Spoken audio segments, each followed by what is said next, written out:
कहते हैं कि जमात इस्लामी सियासत में बहुत इन्वॉल्व हो गई हुई है। इनके दर्स में जाएं, इनके मदरसे में जाएं, इनकी मस्जिद में जाएं, जुमे के खुतबे में, ईद के खुतबे में हर वक्त सियासत करते रहते हैं। स्कूल और कॉलेज और यूनिवर्सिटियों में भी सियासतबाजी करते रहते हैं। दर्स कुरान में भी सियासतबाजी करते हैं। हम उन तमाम लोगों को कहते हैं कि नहीं, हम सियासत नहीं करते। हमारा मकसद ये है, सियासत के ऐवान में पिछले 1400 बरस से दीन का दरवाजा बंद किया। दीन का दरवाजा सियासत के ऐवान में बंद है।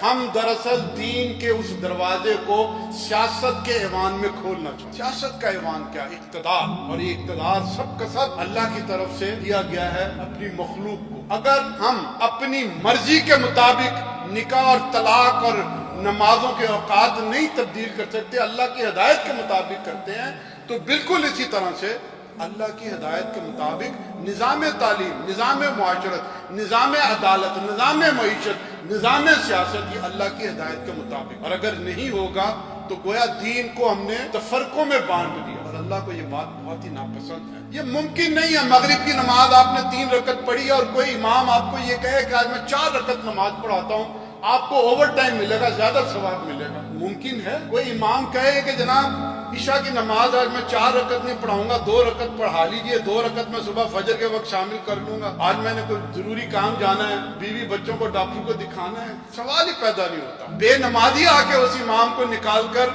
मोहल्ले से बाहर फेंक देंगे कि उसने दीन के एक दायरे में जरा कमी बेशी, ना ज्यादा कर सकते हैं ना कम कर सकते हैं। लेकिन एक दीन का बहुत बड़ा दरवाजा है, वमन लम यहकुम बिमा अंज़लल्लाहु फउलाइका हुमुल काफिरून हुमुल ज़ालिमून हुमुल फासिकून।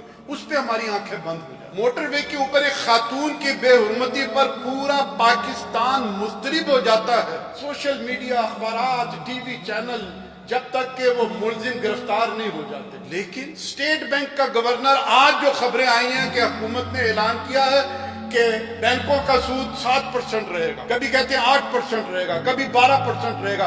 इस कौम की आंखों में कोई गैरत नहीं झलकती, कानों पे जूं नहीं रींगती। वो जो बेगैरती हुई है मोटरवे के ऊपर, वो एक जना है।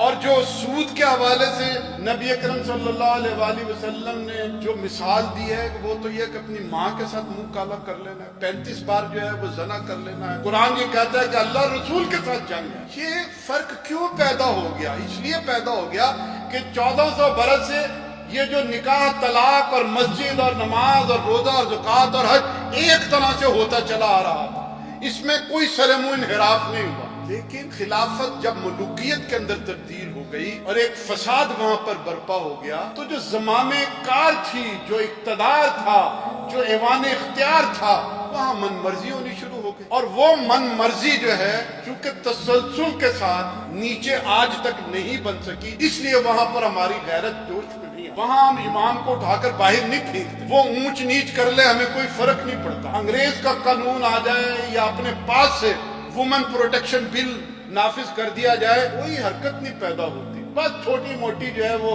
हमारे ही हल्के, हमें लोग इंतजाम करते हैं कि जनाब ये कानून पास कर लिया असेंबली ने और ये तो दीन के खिलाफ है, तो आप जो है ना वो बाहर क्यों नहीं निकलते? और बाहर निकालने के लिए जब लोगों को कहते हैं कि आओ वुमेन प्रोटेक्शन बिल के खिलाफ जुलूस निकालना है, बाहर के लोग, हमारे अपने लोग कहते हैं पता नहीं इस जुलूस में शिरकत करने से नेकी के फरिश्ते सवाब में लिखेंगे कि नहीं लिखेंगे कदम। इसमें अगर हम पोस्टर पे, अखबार में इश्तिहार दें, इसमें चंदा दें, इसमें अतियात दें, इसमें पैसे दें कि जनाब ये जुलूस मुनज़्ज़म करना है, लोगों को बसों पे बिठा के इस्लामाबाद लेकर जाना है, मोर्चा बंद हो जाना है, एहतजाज करना है, ये सारा काम नेकी में आएगा या सियासत में आएगा? किसी को कहा जाए कि अस्पताल बनाना है, ब्लड बैंक कायम करना है, मस्जिद बनानी है, मदरसा बनाना है, लोग जेबें खाली कर देंगे। लेकिन अगर किसी को कहा जाए कि सूद के खिलाफ मुहिम चलानी है, वुमेन प्रोटेक्शन बिल के खिलाफ जद्दोजहद करनी है और इस तरह की गैर इस्लामिक कवानीन के खिलाफ जो है वो इस्लामाबाद में धरना देना है,